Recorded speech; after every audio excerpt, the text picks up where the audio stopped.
Welcome to the Heart and Soul Wellness Podcast, where we inspire women by teaching applicable skills and tools and assisting them with connecting with one another, healing, and aspiring to their highest selves so they can reach their full potential.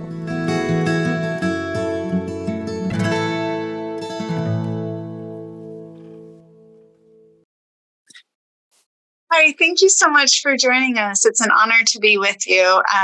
I'm so privileged to have Cindy George with us today. And she's going to tell you a lot about her story, but her son committed suicide, her son Jake, and she's going to be here to tell her story today. So let me tell you a little bit about Cindy. Cindy grew up in West Valley City, where she was very active in sports and played volleyball for Granger High School. She went on to graduate from Dixie College and Southern University to become an elementary school teacher for Granite School District. After teaching for 30 years, Cindy took an early retirement and moved to St. George to escape the cold. Cindy was blessed with a wonderful daughter and son, as well as 3 cute grandkids. In 2015, she lost her son, Jake, to suicide. She currently helps facilitate a peer-led support group in St. George for those who have lost a loved one to suicide. This group is called Lost Loved Ones Suicide Survivors. Oh, Cindy, thank you so much for being with us today. Thank you for having me. Appreciate it. Yes. Yeah. So tell us a little bit about your story and your journey with Jake and what that has been like for you. Okay. Why don't I tell you a little bit about Jake to begin with? Yeah. Jake is one of those kids that does a lot of pranks, is fun-loving, just a fun guy to be around. Very generous, very kind. He is the kind of kid that liked everyone. Even when in 5th grade, when he was in my class, I remember a little boy being picked on because he had a medical condition where he couldn't help with his bathroom issues. And so kids really made fun of him. And Jake came into me after school one day and was just really upset. And I said, "What's wrong?" And he says, "Mom, they're being so mean to him." He said, "All I can do is just try and be his friend." And he says that at recess, they asked me to come play basketball. And so I said, "Come on, let's go play basketball." And he took this little boy over there and they said, "No, Jake, just you." And so instead of going with the popular guys and just going and playing basketball, he's the type that he said, "Well, no, I'll just go with Brian and we'll go play over here." So that's the kind of kid he was, very much a friend to everyone. He was very smart. He got his associate's degree in high school, which is pretty cool. He got his college and he was just about to graduate from UVU and he was going to be a history teacher. So he was going to kind of take over, kind of follow in my footsteps. It's kind of cool because he used to come to my classroom and help out, and the kids always knew him. On my birthday, he would bring donuts for the whole class. I mean, that's sweet. Just the kind of kid he was. He was just a really sweet boy. And so fast forward to October 30th of 2015. It was a work day and I was sitting at my desk doing my grades when I got a call from the Millard County Police Department. And they told me that my son had taken his life. And I said, "No, you got the wrong kid. There's just no way." My son was not depressed. He didn't have a lot of the signs that you would see with a suicide. And they said, "No, we think it's your son. Do you have a place there in Kanosh?" And I said, "Yes." And so I said, "If it's him," I just didn't believe him. I argued with him. I said, "There's just no way. It's not my kid. You've made a mistake." And so I said, if it's my kid, what does his car look like? And so they described his car. And at that point, I just fell to the floor and just collapsed. It just hit me like a wall. I couldn't believe I couldn't believe it was happening. It just didn't make sense. And so when we were trying to figure out how this could happen, and he ended up leaving 7 letters. And one of them was left in Richfield in a hotel that said, please read this. The person that stayed in this room is going to take his life. Would you please give this to the police so they can go find my body? Go contact. And he said his uncle's name. And so the police went and found him. He died by gunshot wound. He first, well, let me just take you back to his day. I saw him, spent the weekend with him, and on Sunday he went home, or went back, and he started having contact with a person in the Philippines, and they got him to send a picture. And it was just one picture. And as soon as it was kind of like, you send me a picture, I'll send you a picture. And he made the mistake and did it. And as soon as they got the picture from him, they said, now we've got you and you're going to pay us or we're going to destroy your life. And so going back to the letters, the letter to me and as well as his dad said to get into this Kick app and look at this particular name and that we would understand.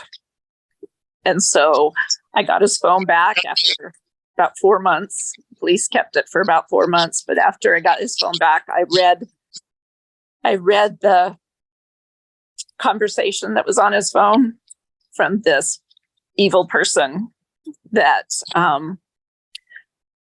proceeded to blackmail or extort money and said that if he didn't give him or give them this money, that they were going to destroy his work. He worked at UPS. They were going to send it to UPS. They were going to send it to his school that he was going to. They were going to send it to family members. They were just going to ruin his life. And so he made a payment. He gave him $300 and they promised to erase it. And then they pushed him, you get to Walmart right now. We want to see the money. We want to see the application. And they just were asking for every little detail, proof of it, so they could keep him online. And so he did everything they told him to do. And then when he said, okay, now will you erase it? And they said, well, have you ever heard of a genie? And he goes, yeah. And he said, well, you're going to be our personal genie. You're going to make 3 payments. And then we'll erase it. And so he made one payment on Sunday, that $300, and he made another payment on the same night. And then he made a third payment on Wednesday. And then they said, well, we're just going to get more money. You're going to help us with our Christmas and we're going to get more money from you. He says, I've given you all my money. He sent them screenshots. They asked for screenshots of his account to prove it. And it showed that he gave up all his money. And they says, well, you work for UPS, you'll be getting a check here soon, and then we'll get more money from you. And he realized that this was never going to end, that they were never going to release him. They were just going to keep asking for more money. And so he said to them, well, if I'm not around, then you won't get any money. And they said, oh, are you going to kill yourself like the 5 other guys did? Go ahead, do it. And then they proceeded to push him to do it. By sending things like, if you don't have any money, you better think of how you're going to kill yourself. And so that payment was made on Wednesday. Thursday, I found receipts. I went through his car and I pieced together his whole week. I found the receipts for the 3 payments that he made. I also found a receipt that was from Thursday that he went to a Home Depot and bought a hose. And later on, I found that hose in his car, and part of it was black, where he had tried to use the tailpipe, tried to I can't say the word. Anyways, tried to use the exhaust. And he also bought a helium tank that night. And he used that. That was empty. And I think it was taking too long for him to sit there with the exhaust and the helium going. I think it was just too hard to sit there. I don't know. But he ended up finding a gun and doing it that way. He said in his letter to me, let me just read part of his letter to me. I hope you don't think too bad of me for what I did. I know this is sudden, but the hell that I went through Sunday through Thursday was too much for me to handle. I love you dearly, Mom. You will always be my mother, and I will always be your baby boy. Love, Jake. So, yeah, they pushed him to take his life. I had never heard, they call this sextortion. I had never heard of it. He had never heard of it, obviously, because he fell for it. So I'm really glad you're doing this podcast so it can warn others to talk to your children, talk to your grandchildren, warn them about these evil people. It's this crime is going wild. The FBI have issued warnings that it's just increasing. It's coming from not only the Philippines, it's coming from Nigeria, it's coming from Africa, it's coming from all sorts of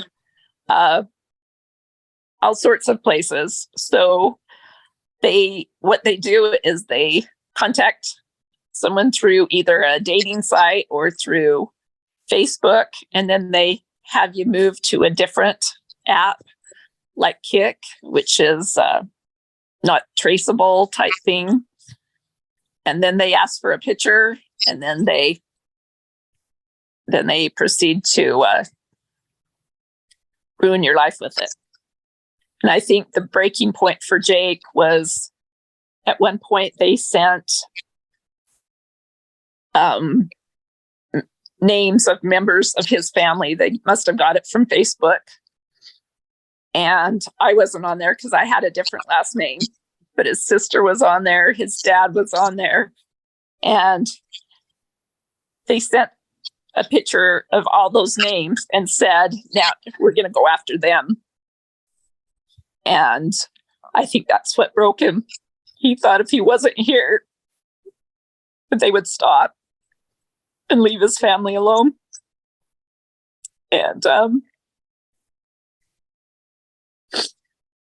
This is such an evil, evil crime.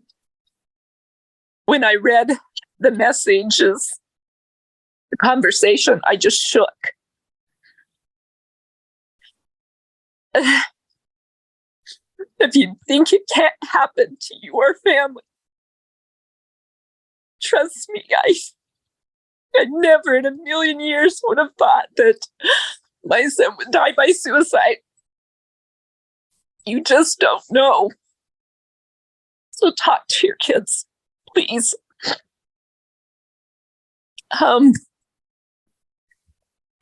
Since then, I've tried to warn the public. The police were not able to do anything. And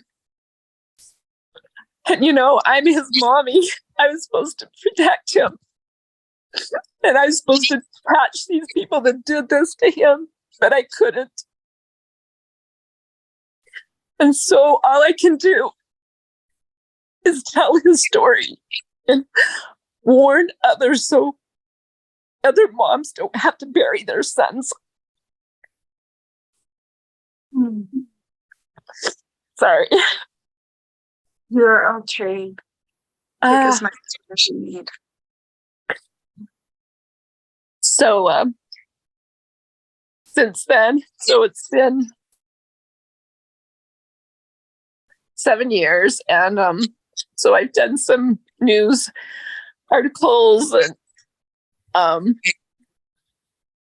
last thing I just did, I did a National Geographic has this show called Trafficking with Mariana Van Zeller, and she goes into these crime-ridden places, and she actually talks to the criminals, and she's going to do Jake's story, and they came and filmed for that, and she's going to go into the Philippines, and there's a whole big organization there of this crime, and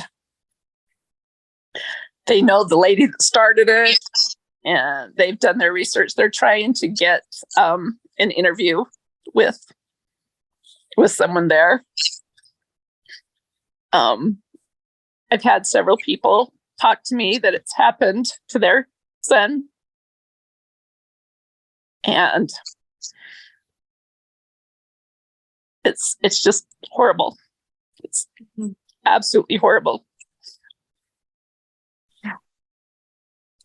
I cannot even imagine what this must have been like for you. And absolutely what you're saying, there's no words to describe how horrific and horrible it is for your son to experience this, for you to experience this as a mother, seeing the absolute pain that this caused your son and is causing others. I guess I have a few questions. One is, when the police weren't able to catch them, is that because the app is not traceable? Like they weren't able to trace them? And the police said that because it's overseas that they couldn't do anything. But since then I've found out that's not true. If I would have been able to get his phone and get to an FBI agent, they do have a place online where you can report these crimes, internet crimes. And I could have done more if I would have had it. By the time I talked to an FBI agent, I talked to the Utah Homeland Security or Homeland Safety. I don't know what it's called, but I did a video for them about this crime that they put on their website to warn people. And they have a FBI agent that I talked to there, and he said that they are trying to catch these guys. I just barely heard of this happening. I believe it's in Michigan, to a 17-year-old kid, and they've actually found the two guys in Nigeria, and they're bringing them here to stand trial. So that's good. That's progress. That is progress. Yes, and there's a guy. He's a representative in, I want to say, South Carolina, and his last name is Guffey. And his son died the same way. I mean, it's just, when he tells the story, it's just like Jake's. And he has actually gone before his legislature, and they've passed laws against this there in that state. And I'd love to see it go nationwide. That if you even extort, whether or not they take their lives or not, it would be a crime, punishable crime. So things are being done, but not enough. No. You know, not enough. What do you think are some of the things that parents can do to, I mean, obviously talking with their kids about the dangers and things that can happen, but to really be aware if they suspect that something like this could be going on? If your child is acting different, of course, I didn't see any signs with Jake, but I heard of a lady who heard Brandon Guffey's story in South Carolina, and she knew her son was acting kind of weird. And so she went and talked to her son about this. And he broke down and said, "Mom, that's what's happening to me right now." You know, and she was able to get him help before it ended like Jake's. That's good. One thing is just make sure, really talk to your kids and tell them that this crime, that it doesn't matter if they think this person is someone their age, if they think this person, because they're sending pictures, they get pictures off the internet and they send them. They hijack Facebook accounts and they get them that way. They get the kids to believe that who they're talking to is someone safe and someone that, you know, they groom them. Yeah. And so parents need to know, you know, talk to your kids and tell them what these guys do and how this crime works. And if they are involved, if they are being extorted, don't take your life over it. Yeah. Things can be done. They've said, stop talking to them. Delete your Facebook account. Block them. Do not talk to them anymore. And it's not worth it. Even if they sent that picture out, it would be embarrassing. But how many times has that happened with stars, you know, celebrities and everything? It happens, but it's not going to destroy your life. They made Jake think that they could destroy his life. Yeah. With this one picture. Right. And if he would have just stopped talking to them, his phone got several calls, they kept saying, talk to me. I'm going to send your picture. You better stop ignoring me, you know, he kept getting ding, ding, ding, but he was gone. And they finally dropped it. If he would have just stopped talking to them, it wasn't worth their time to actually go do it. They have so many people that they're doing this to. They'll just move on to the next one. So don't talk to them. Yeah, it really is. So heartbreaking. Yeah. I'm wondering how you got through this. I mean, I can't imagine the grief you must have experienced on so many different levels. When this first happened, I wanted to die. I was not going to kill myself. I wasn't suicidal, but I wanted to die. I wanted a drunk driver to hit me instead of hitting a little family. I wanted me to get cancer instead of someone else getting cancer.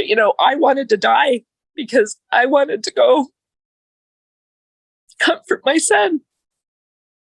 I believe that our spirit goes on, and I believe that he still exists. And I wanted to go comfort him. And I couldn't find a reason to even get up. I was so distraught. And I didn't think I could ever smile again. I didn't think I could ever laugh again. I didn't think I'd ever be able to listen to music again. Jake was a big lover of music, and that was something we really had in common. And I couldn't even turn on the radio. I couldn't even watch TV. I just would just stare out into space and just sob nonstop. I call it the ugly cry, where you just can't stop. And I felt guilt. What could I have done different? The could-haves, the should-haves, if I would have done this, or what if I would have called him right when he was about to do this? Could I have stopped him? How come as a mom, I didn't have this mother's intuition that my son needed me? There's just so many variables and so many things that you go through with a suicide. With a death, I've had deaths in my family. My mom died, my dad died. A suicide death is so different because there's all these what ifs. What could I have done different? For a long time, I couldn't even function. I was an elementary school teacher, and I had to go back to work. I think they gave me 7 days. I had to go back to work. And it was so sweet because when I walked in there, my little class just came and hugged me. They just all did this big group hug around me. They knew Jake because Jake had brought him donuts and Jake had helped out in the classroom. They knew Jake, and they knew Jake died. They didn't know he died by suicide. They all just hugged me, and we all just sobbed together. I had breakdown after breakdown during class. Something would, for no reason, it would trigger me into that ugly cry. And I would just have to call the office and say, I need someone to cover my class right now.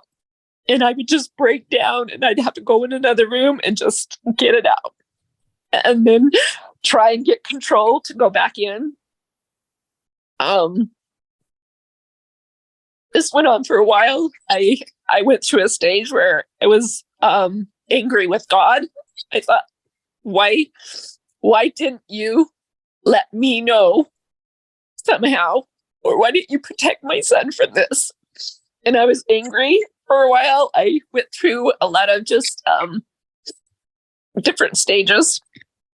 But what started turning me around and what has made me to the point now where I can smile, I can laugh, I can function from day to day. I started to turn it around in my mind and tried to use gratitude as a way of dealing with this, instead of, why is this happening to my son? Why did this have to happen to my son? I thought, I'm just grateful. I got 21 years with this kid. This kid was such a sweet boy. And I got 21 years with him. I got to be his mom. which I am so grateful I got to be his mom for 21 years, And so looking at the things that I needed to step back and look at the things that are tender mercies or things that I should be grateful for. I mean, that he left letters, that he left me a letter to explain why he did this. It would have driven me absolute crazy if I didn't know what happened to him, because it wouldn't have made sense. He just didn't have signs of depression or anything that would make sense. Everything was going right in his life at the time. And so, those little things that instead of, I'm thankful he didn't do it in my house. I'm so thankful I didn't find him.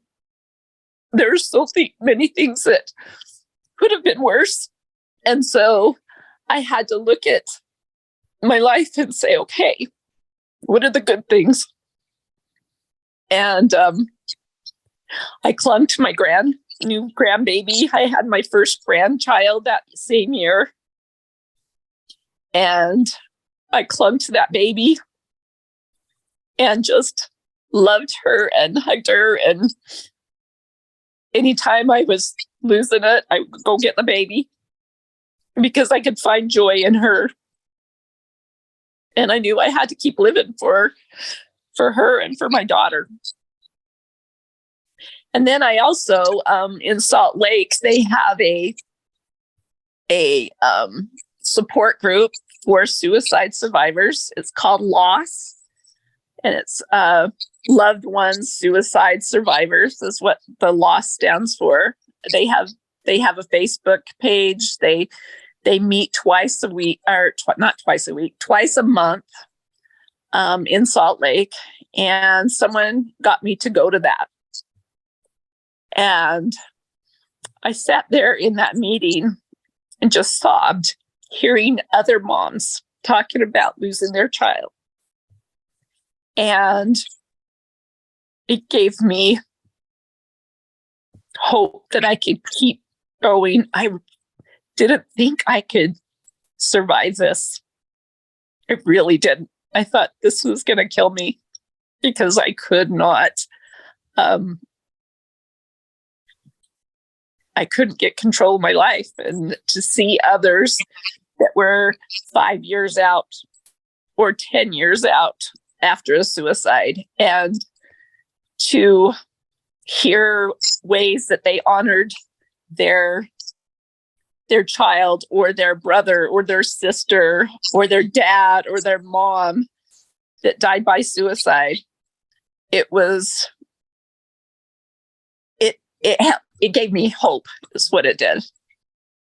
And I since then have moved to St. George. I did 30 years of teaching, and that 2020 made me think, I'm out of here. Once I had to teach with a mask and all that, it was time. And so I moved to St. George, and I've helped open up a loss support group here as well. And it's just kind of getting up and going. And we only meet once a month on the third Tuesday of every month, and we meet at the hospital. And that helps a lot to try and help others. Like I was helped.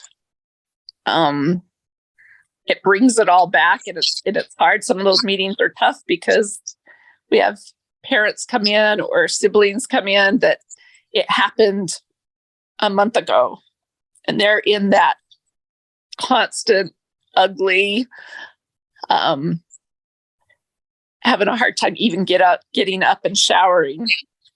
And so this has been good for me to try and help others. And I've also been involved with suicide prevention. I've done the suicide walks. I've I've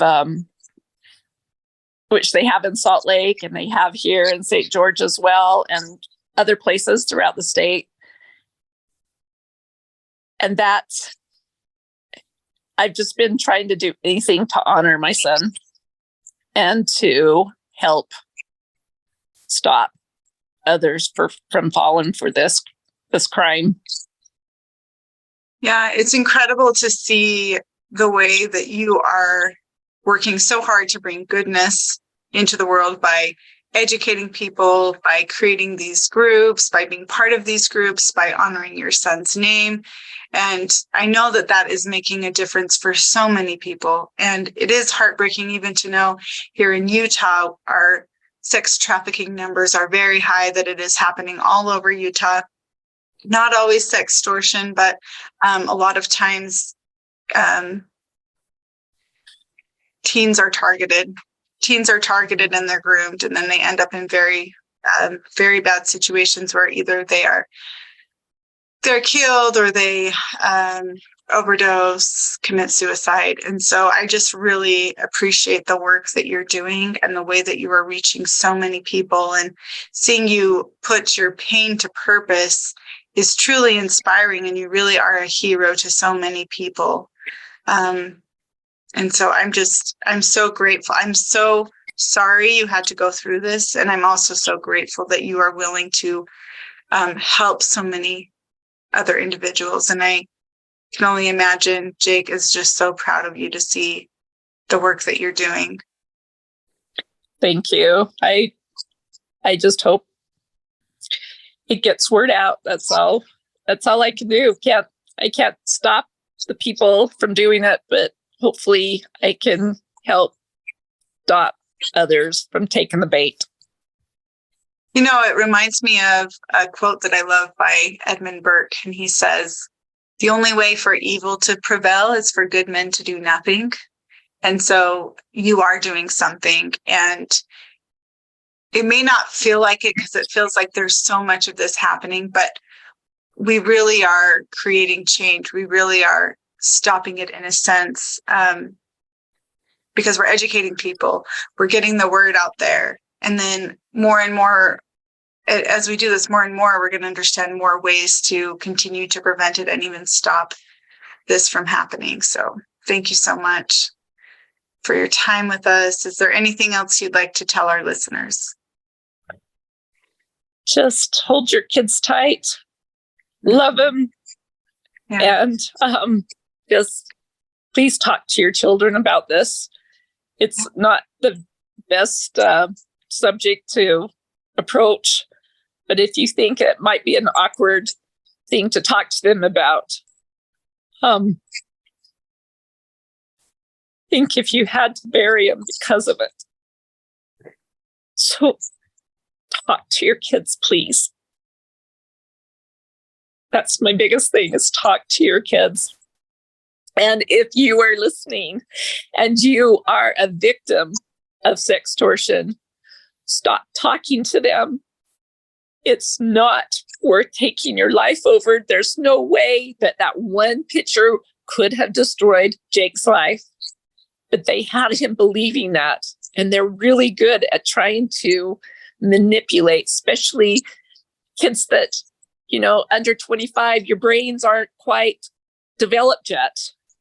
And so the thinking it through, they're very easily swayed at that age. And so if you are being extorted, please tell someone.